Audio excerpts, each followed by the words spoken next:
Are we able to just take Carrie to see Blue today? So we're just gonna drift her and float her on a beautiful fluffy cloud so that she can meet her horse that passed away. So just taking her to Blue now. Is he there with you? He is, and his mane so like his mane is so long, like sorry. His it's like he's standing next to me and I see his neck and he's just there and it's his mane's long and we're next to this beautiful waterfall and he is he has these beautiful wings. I knew it. I knew he was a Pegasus. And he has these beautiful wings and he's thanking me for taking care of him during this lifetime. He's thanking me because he knew at the end when I didn't have any money and I was just a single mom that I took all my resources to make sure he still had a good life. And he passed away from colic unexpectedly. He was so healthy. I was still riding him, and he's saying he passed away because he wanted to take the burden off my shoulders.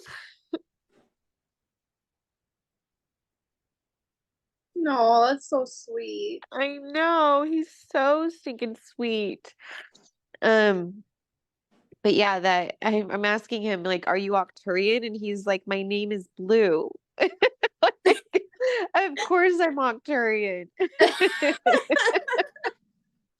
Oh, is he actually like a part of your soul family? yes, he's actually been like the soul of my, like when I was a younger kid, he was the soul of that horse that like when I was going through like the rough times and like puberty and stuff, like I would just seclude myself at the barn with this horse and his name was Sparky. And it was Day Sparkle was his real name, he says. And Beautiful. yeah, so like he was there for me during that time. And then we also found each other like when I became older and as an adult and just he enjoyed the time with me. Like he said he enjoyed riding with me, but because of some trauma and stuff, like the way his body hurt, that he more or less enjoyed just like grazing around and just spending time on the ground with me because his body, like he was sometimes scared when with riding and stuff. So but he was grateful for the unconditional love that I was able to show him. So why do horses bring you so much comfort? It's not necessarily horses. It's that it is horses, yes, the gentle nature of it, but it was specifically like I had a life contract to be involved in Blue's life. And so like when he was the first lifetime as Day Sparkle, that like I had like we met at those certain points because he actually was helping me like work through my emotions and find that peace and be out in nature. So it's like after Blue passed, I don't necessarily have too much of a drive to go be involved with horses anymore. So it was not necessarily the like horse sports. It was like my contract with him to meet during those two times for us to engage with each other. Does he have any other messages for you today? Oh, just that he loves me and he's always here with me when I need him. He doesn't need to be here with me like all the time. But when I think of him, he's showing me I have a box of hair, like his mane underneath in a box in my room. And he's saying like if I want to make a jewelry out of that, like I can have it on my wrist, or if I want to like he's like you can even braid it into your own hair and have me with you. Like that same kind of connection. Aw, Yeah. that's beautiful. We Yeah, but actually go ahead. go ahead. No, it's all right. We just said like we'll be united soon. So it'll like I'll see him again. So is he also here to act as like a spirit guide for you? Yeah, he's showing me that's why he took me to the waterfall because like that's a like spirit guide. He's like laughing. Spirit guides always love to meet at waterfalls. I guess it's the water cooler of the angelic realm. What does Pegasus or what does a Pegasus represent? Power and freedom. So something can be very, very like powerful and dense and like wild. And it can also like flow and have freedom within like you wouldn't expect that energy to be able to take flight, but it's just like this very powerful, wild, like, but just free nature that is able to, but still light. Like they're saying it's a lightness of the soul so that you can take flight. That's beautiful. Yeah. So we actually wanted to talk about soul contracts today. So what is a soul contract? So a soul contract is essentially the like if you would look at it, a master plan of things that you wanted to experience, certain themes that you wanted to experience and master within lifetimes upon the planet you are incarnating on. And so we'll stick with Earth just to keep it simple in explaining this information, but it can apply to other planetary systems as well. It's not just specifically Earth. And so before you incarnate on this lifetime, you may be in the midst of a contract that's already existing. So just because you wanted to in this lifetime master, like, let's say you wanted to master being brave and fearless, like you necessarily may not achieve that in this lifetime. You may just decide like it's too much. You want to just like live out a life of peace, and then you're going to come back next lifetime, you're going to meet with your spirit guides in between, and then you're going to continue that life contract theme until you master and honor that lifetime, that contract of the theme of bravery that you want to experience. So then once you master bravery, you may then want to go on the other polarity of it and see what it's like to be on the completely fearful side. And so you may like have another lifetime where you have a contract of just completely living in fear. And so, or vice versa, it may start fear, go to bravery. We're just using this as an example. And it is just something that you and your higher self and your collective, the collective has a theme of what they want their collectives to experience. And so, based on that information, they send out, like, if you will, they send out, like, these are things we want to like understand and master and see the aspects completely around of certain information. So, they've kind of put like a job posting up, and this is information to Carrie that's interesting because she's never heard it in this way before, is that they kind of put a job posting up, if you will. And it's like, okay, this is what our collective, what we want it to experience. Who wants to fulfill this like posting? And so you go and you're like, okay, I'll take that job. I'll take that job.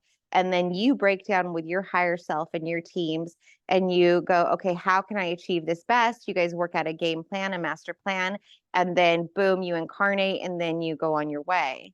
And once you master those things, then you come back to that job posting and you say, okay, maybe I want to take this job posting. Maybe I want to go experience a different lifetime, and you just move through the things that the collectives want to experience in that way.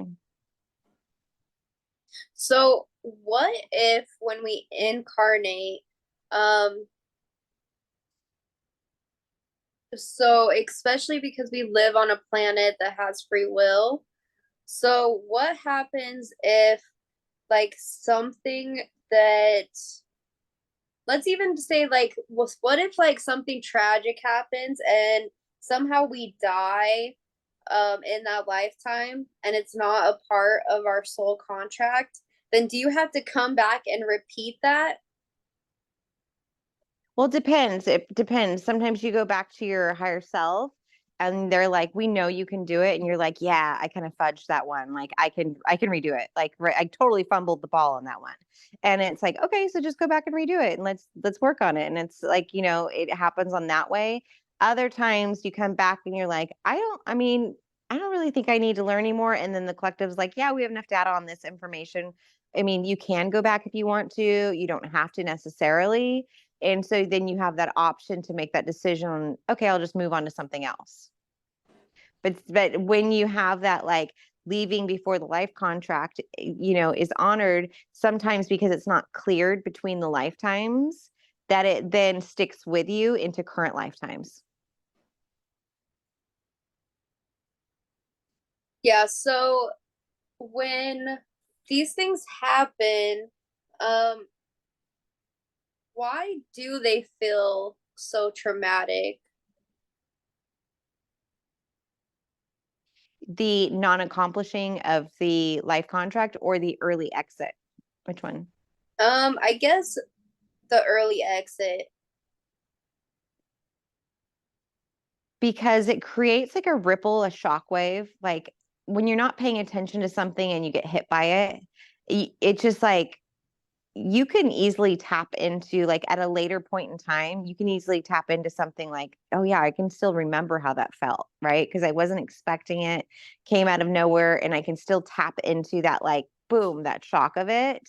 And so there's like a ripple effect with it. So when you go back to do your life review, and some people like get too eager and they like don't stay for the life review, so they don't get a lot of cleansing and energetic clearing beforehand, and so that ripple effect of that energy follows them. And it's like, they jump out and they're like, I'm cool, I'm cool, I'm cool, I'm going back in, kind of thing. And they're like, okay, I guess they're going back in. We're going for it. And so that energy sometimes is like stays with you. And it's also could be just like, that energy staying with you can also serve a purpose in this lifetime that you're living in, that it's affecting you, to connect with your higher self. It's actually could be a teaching tool. Like, okay, for some people, like, they can't channel, right? And so they're actually tapping that energy, and eventually they get to the point where they're asked, like, why can't I channel? Like, what happens? And then they show them that lifetime, and then it helps them connect to that there are other lifetimes, and it can be a guiding light to actually be a teaching tool as well. And that's why it's allowed to kind of play out. So why else is it important for us to understand what a soul contract is? Well, it gives you a place of empowerment when you know that there's actually things you wanted to come here and master and achieve. And so instead of getting lost in the victimization of the story or the traumas or the events that you could potentially be lost in, that you then realize those were just a teaching tool, and you kind of removed that story of now being the victim, and now you're moving forward to the empowerment part of like mastering the game of life, of like overcoming that, of coming to a place of forgiveness, to love, acceptance, to understanding that we're all just here, manipulating energy, trying to figure out the emotions and the mastery of the emotions of humanity to move forward to honor those contracts. And so you go from one place of disempowerment to empowerment when you acknowledge that you have a contract, and that then becomes less of like the story. The story becomes less impactful with the emotions, and you're able to move through them to a more empowering place. How can we tap into our own soul contracts?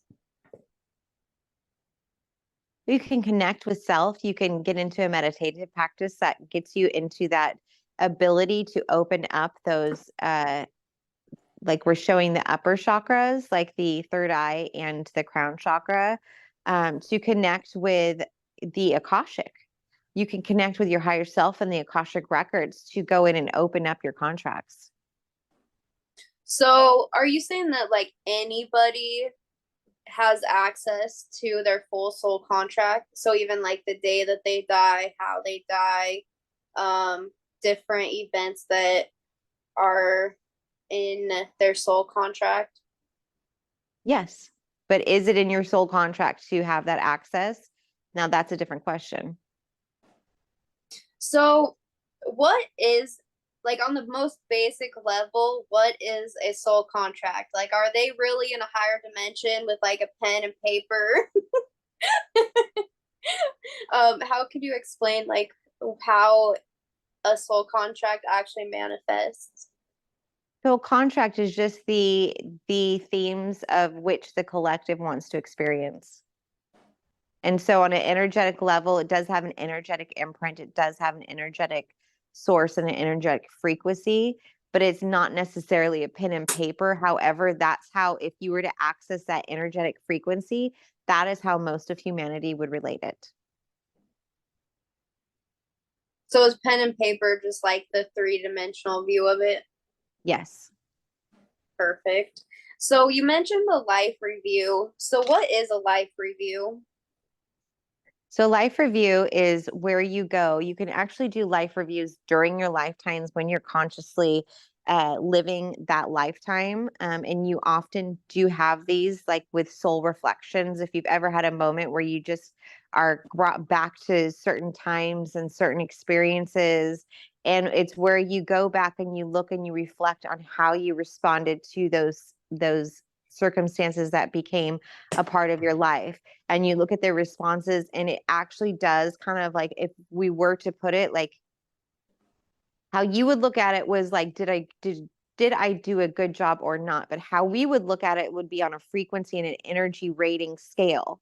And so it would be like, what range of emotions, like what range of the scale is how we necessarily would interpret it. It's not on a chart, but that's how we're going to say it for simplicity reasons.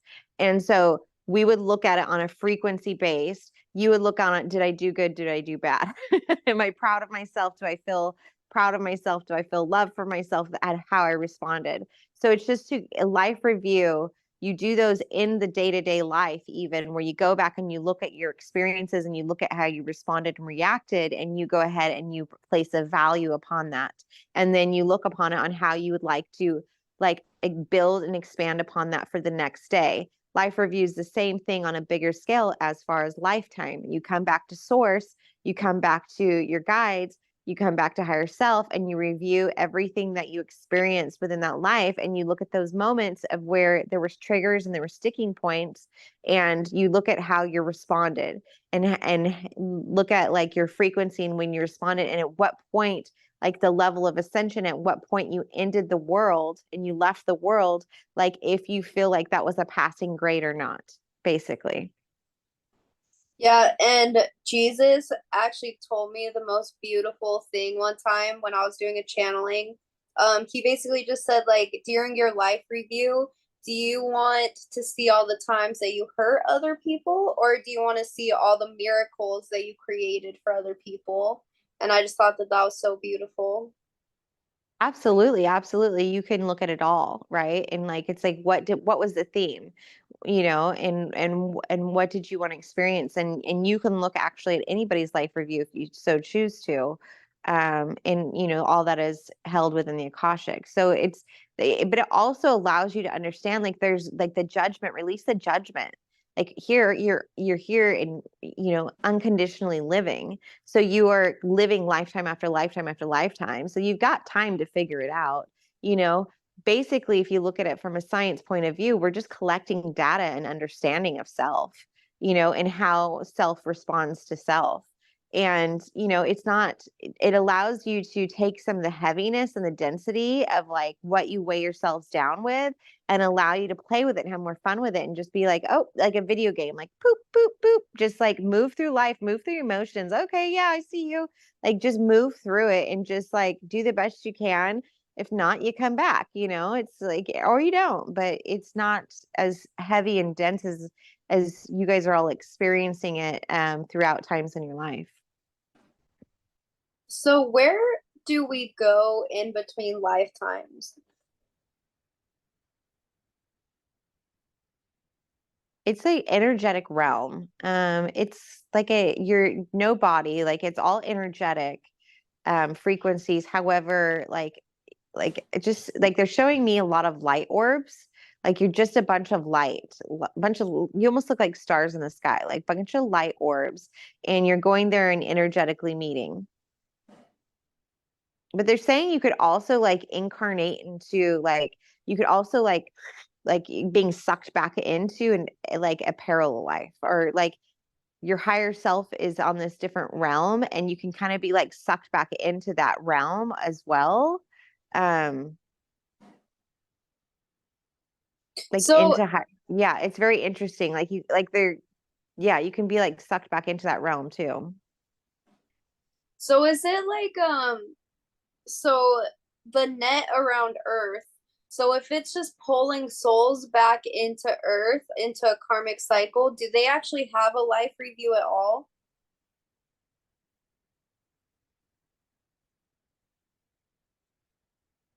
So yes, like you're able to have the life review. Some aren't as like expansive as other, but what it is like showing like there's a route, like there's a line connected, like say that soul gets like pulled into the heavens, like right. And so it's like in this place of review, but it's showing like, but it's there's like a bungee cord.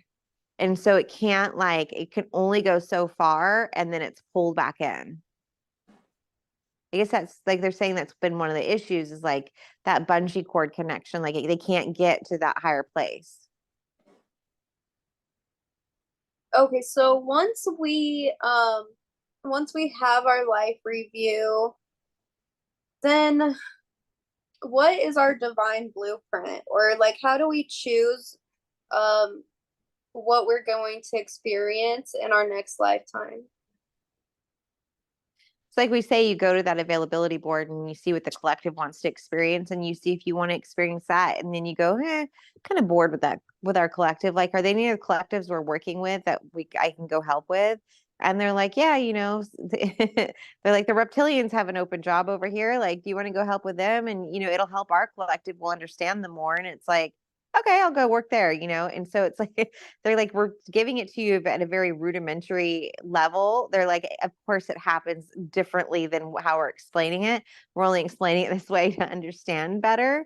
But like, it's very simple also in the way, if you think of it that way, that like, yeah, there's lots of job openings. You basically network sometimes with other companies and you go experience a job, and it's like a foreign exchange student program. So what is a divine blueprint? So it's like, on a map when they show you your longitude, latitude, um, and like the altitude, like there's like those specific coordinates of numbers. It basically says you have a divine blueprint that's like your origin number. And then you have other numbers that are based on the lifetimes that you experience. Like that number changes with each lifetime, each incarnation. But it's basically like a map of all of like a roadmap of all the lifetimes you've experienced. So does your divine blueprint also hold like the information of your soul? Yes. And how do you decide like what gifts you want to come in with?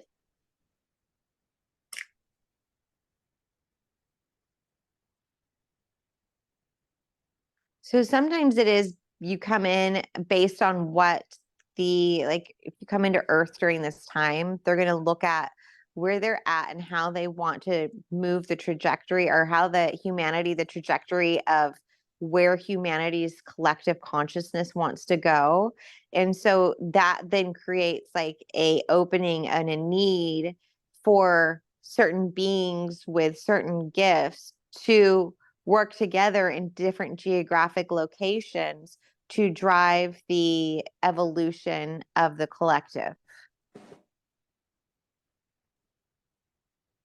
Is there anything else that they want to say about either like soul contracts, um, divine blueprints, or your life review?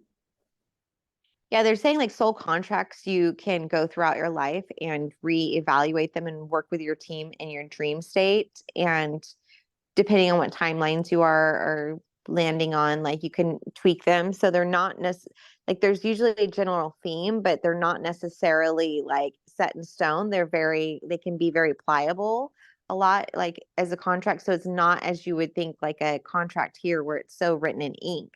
You can always work together with your higher self if you would desire a different contract.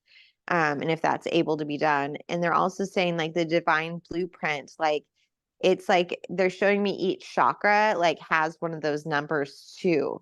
Like you have your like signature soul divine blueprint, and then the chakras like hologram, like that energy frequency of those numbers too. And so they're used, it's like a master lock, like a vault, a safe. Like you have to turn it at this like this number and this number, and it's a very specific number.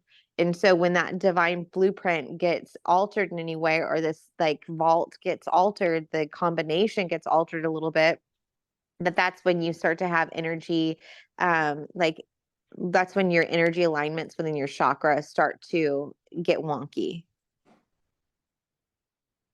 Yeah, that makes sense.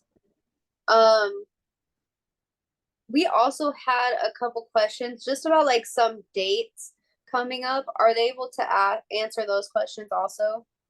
Absolutely. So, a lot of light workers are very excited for the next month coming up. So, first, let's talk about like the fall equinox. So, why is September 23rd such an important date?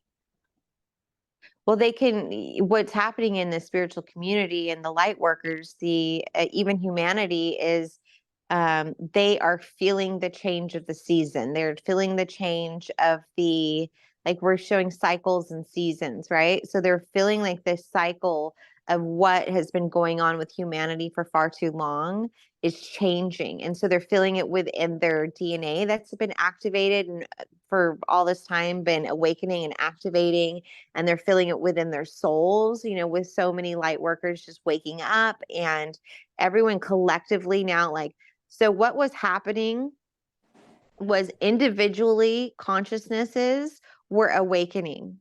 And enough of those individual consciousnesses of light workers that were here awakened to then tip the scale to now it was like it went from like 50% to like 100% kind of thing. Like it didn't like it's not completely 100, but it like once it went to a certain point, it's like boom, everyone jumped on board.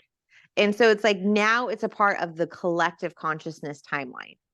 And where there were individual timelines where all those light workers were waking up and waiting for others, now they've combined enough forces, if you will, to awaken the collective consciousness timeline. And that's why everyone can feel it so much and with their soul, because now it's a part of the main timeline and they're feeling it. Now, we don't give dates. We don't do that. And, it could happen then, it could not, but humanity is feeling it and they're feeling like it's just around the corner. And we're here to confirm, yes, like you have tipped the scales, and that is where we're at with humanity, as with the light workers and the light beings that are incarnated at this time, is you are all in the same timeline. And so now you're all able to move forward on that same timeline. And you're going to feel it and you're going to see the change around you, and it is coming. But that we're not necessarily going to give you dates, but we still urge you to then work on self and do your inner work to release anything that's here and to enjoy life while you're here, because we're saying that now we're showing you that urgency of every day is a new day. Like enjoy the day and really enjoy that time. And if it happens tomorrow, be grateful and honored. And if it doesn't, then enjoy that next day as well, because you know that you're at that point in that precipice of that time coming. Yeah, and I think something that like Hathor has like really reminded me lately is like right now we're in the season of the harvest. So it's the fall equinox, which is like we honor the harvest, and now is the time of year where it's like we've put all of our hard work in. It's time to just like reap what we sow, and it's just like time to celebrate and enjoy. And I think so many light workers right now are just like to that point where they just feel like they've put in so much work. Like they're like, can we please just finally enjoy this? Absolutely, and that's understandable, but there also are other forces trying to use this as a tool to make light workers turn into fear and anxiety and anxiousness. And our best thing to say to that is if you do feel any anxiousness or anxiety, take a look at what's not aligning with your life right now that you are anxious about. Like, what is it? Like, look at that, feel it. What is that triggering? Where is that anxiety coming from? Is there a time as a child that you didn't feel like, you knew what tomorrow was going to bring? Is there something else that's going on that, and look at it and just honor it and allow it to like show itself so you can use it as a teacher to like move forward from and give forgiveness where you can. Anything you can do to then be at that place of in wanting to enjoy the harvest, right? Because if you're of anxiety and fear, you're not in a place where you feel like you've done the inner work to enjoy the harvest. So go and look at that and go and do that inner work that everybody else is excited about, right? Like there's still time. So we just say that these are great teaching moments in both. Yeah, absolutely. And I think that it's even like the other way too. So it's like we get overly excited about these dates and like these earth energies. And I guess like my question to people, if they get super excited, or they're like the transition's gonna happen now, it's gonna happen now, just really sit back and like ask yourself like what is making you feel this way? Like why do you feel like that's still an imbalance? So you're still not balanced on the spec in the polarity. So it's like, what is making you overly excited? Can you like, do you have any advice for people that like get extremely excited about these things? Well, I mean, yes, we understand like the overexcitement. It could be escapism in a way, like them not wanting to release some of those lower things, and they understand that when that kind of, if you will, trigger gets pulled and it's like boom, that change that everyone's expecting, if that lower density stuff's automatically going to get left behind. So it's almost like, okay, I don't have to clean my room anymore. Like, I don't know, like they're sending me some weird like examples. Like, they're just like, we don't have to do that work because it's just going to be taken away from us. And so it's like, woohoo, and there's an excitement too about like the ones that came here for contracts of like to be on the mission to help this stage, because it's also knowing like how many times like humanity's been trapped and enslaved here lifetime after lifetime. So it's almost like that overexcitement to like really excited for humanity to evolve and to be free of this and to be done with our jobs here. Some people came, like did them, but like they know there's other stuff that they want to go do. And they're like, it's kind of, been delayed, this evolution of humanity. And so some of those beings that want to go and do their other, like, or go back to their home planets, or they're like, okay, we did our job. Like we're over it. We want to go. We want to go. We have other stuff to do. You have different personalities. So there's a lot of different reasons. But that's where you're tapping into self and seeing like, where's this excitement coming from? And allowing those answers to happen will let you know more of like the root of your excitement. Like, is it because you just want to move on? It's like, it's like, okay, but you're still like, you want to honor, we get it. Those other jobs are waiting for you, but like humanity still needs you. Like you still got to be in the game. You still got to be in this, like, contract, and it's, just hang in there a little bit longer. Yeah, absolutely. And I think that like this excitement is important just because it's still giving light workers a lot of hope as we go through like the lower densities. So when we start to get super excited, so like I know you use the example of like not having to clean your room. I know for me personally, it's really sometimes I'm just like, especially with like paying taxes and stuff, it just like we really get to the point where we're like, what is the point? Like, what is the point of me being at this 9 to 5 job? What is the point of me doing all these things? What kind of advice can you give to us? Well, I mean, that is where we say there have been a lot of light workers that were actually at that point, and like Carrie's one of them, where we took her out of her job. Because she was at that point was like over it. Like like I love humanity, but like I'm tired of servicing humanity in a way, like and having them treat me like, dog poo.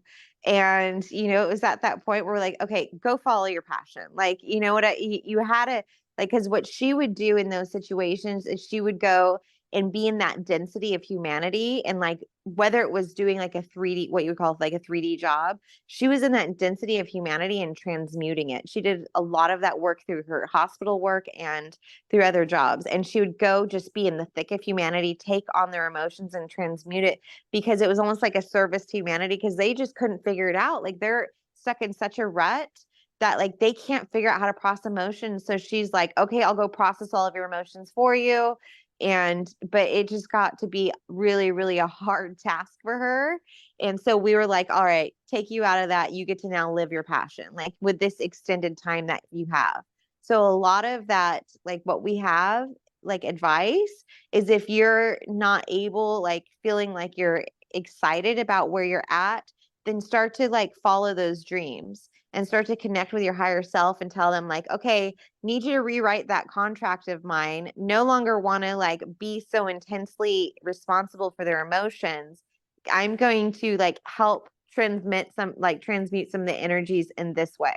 So you kind of tweak your life contract to now where like Carrie's doing energy work through the quantum field, through BQH. It's, but she's still helping transmute those emotions. She's just not taking them all on herself.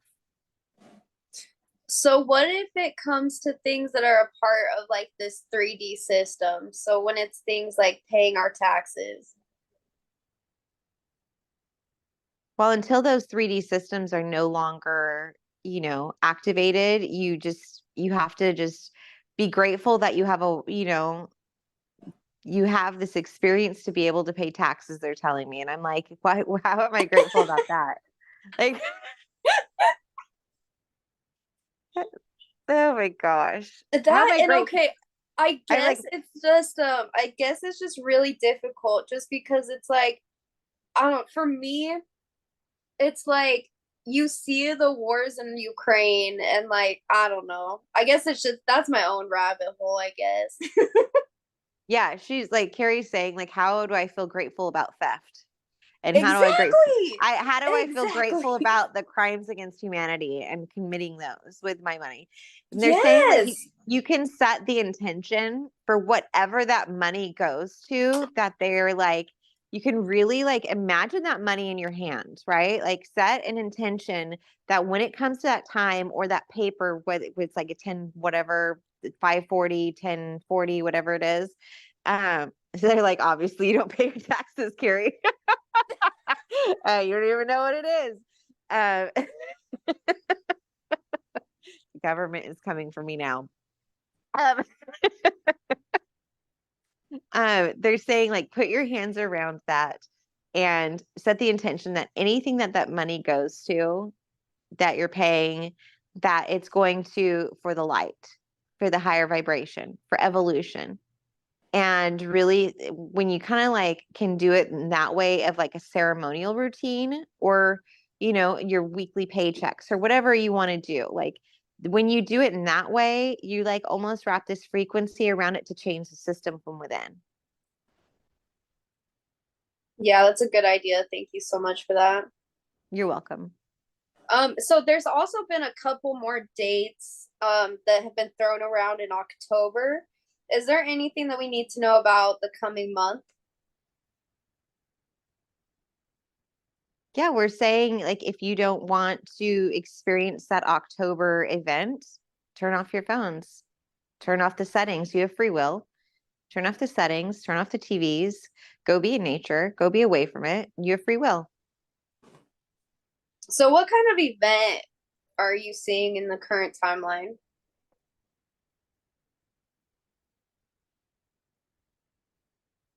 You're seeing just the loud noises and people responding, and it does agitate them, humanity. It does agitate humanity.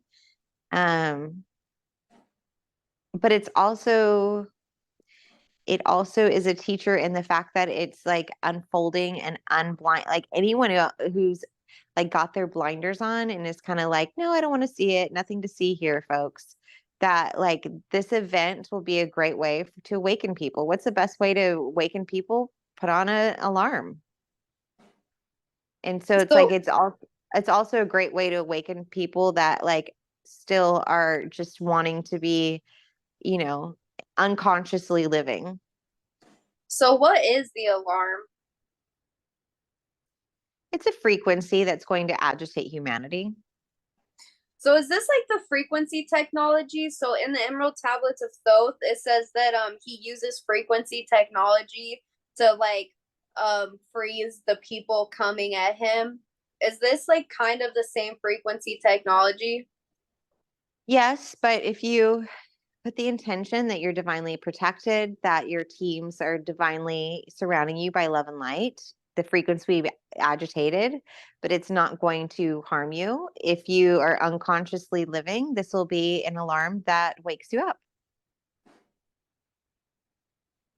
So how come there are so many different events coming into the collective consciousness? So, okay, so I guess the way that I'm seeing it is literally like a week, like a month ago, we said that we were about to go on lockdown. And then we said that there'd be a solar flare. And then now light workers say that there's going to be an alarm. This is just like a lot of things to shift between in like a month's notice. So is this almost like the collective consciousness keeps shifting timelines, or is it like they're putting these ideas into our psyche to confuse us of like what is even gonna happen?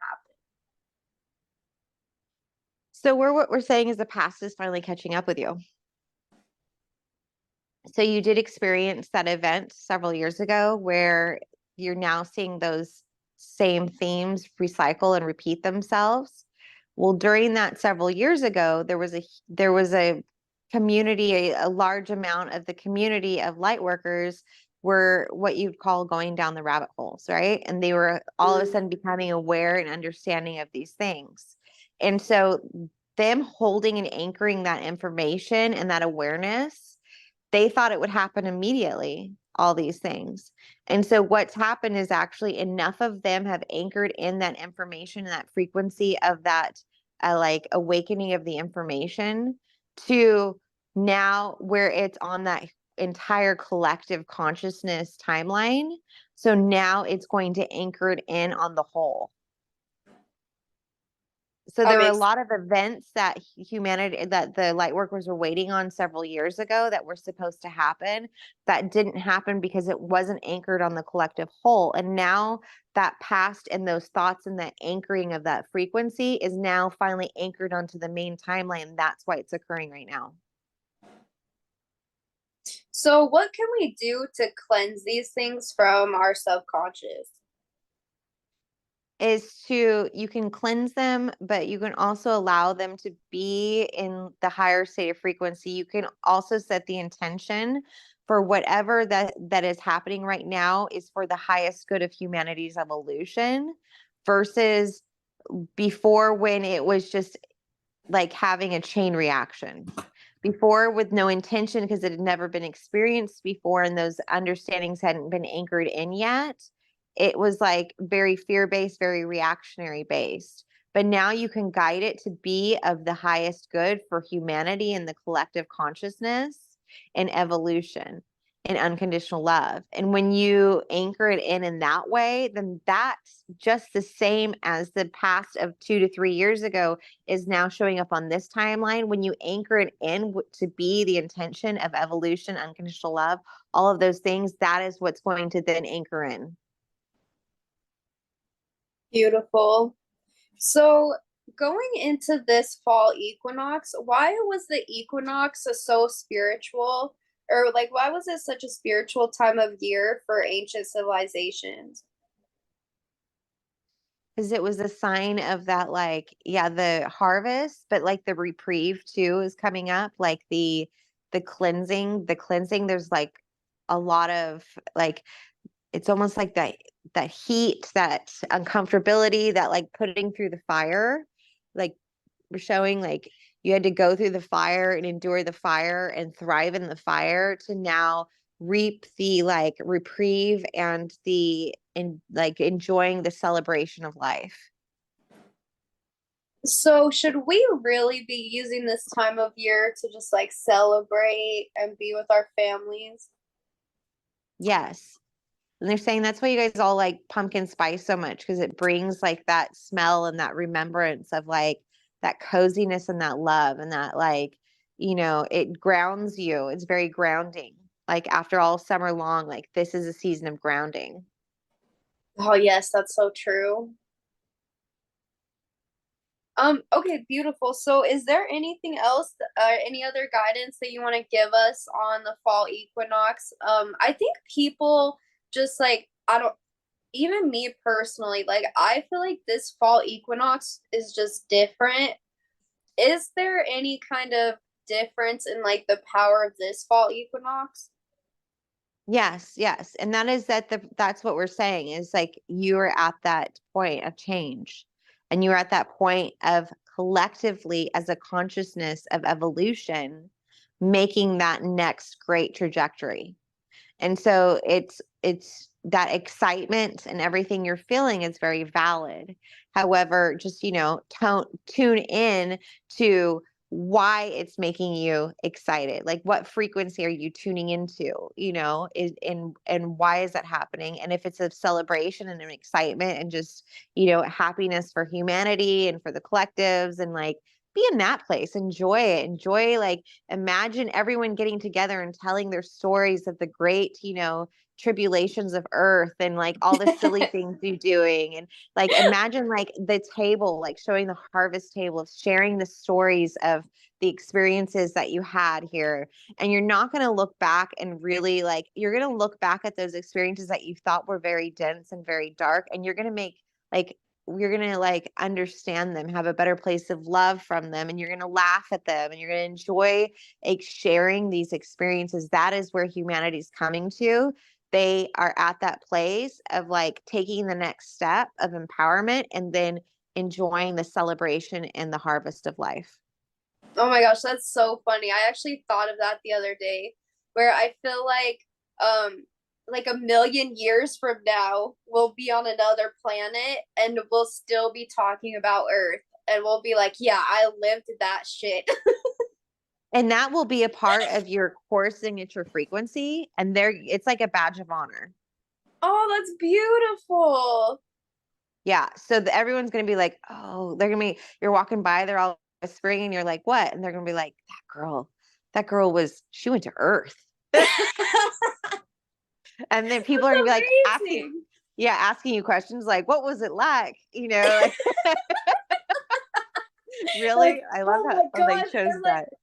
it's like the World War II stories of like, oh my gosh, you did that. Yes, yes. Did you That's really walk to school with no shoes on in the snow?